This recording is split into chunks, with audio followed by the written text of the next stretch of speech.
Your textbook may be found in our Ebook Central database. To find out how, go to the library homepage and under the Research tab, click on Databases A to Z. Go to the E in the alphabetical list and click on Ebook Central to get into the database.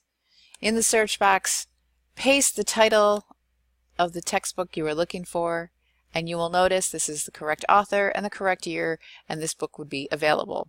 What you do is want to click on the title to get to the record of the book, where you can look at the table of contents, add to your bookshelf, how to cite the book. But when you go to read online, this is when the book will open and start at page 1.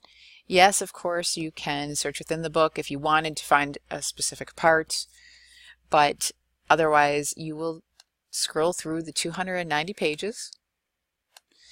You can print up to 60 pages of the book if you wanted to, but due to copyright, that's it.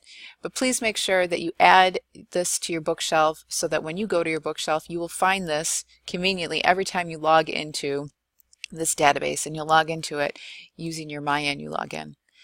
Now, please know as well that you can highlight within the book.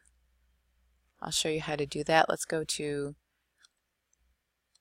this section here.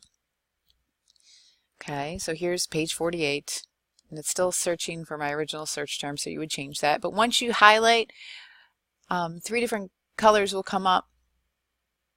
So I want you to log in, but you would have to add it to your bookshelf anyways. And you can also add this little post-it note, post-it note, so that way you can annotate and make sense of the information you're reading and actively engage in the material.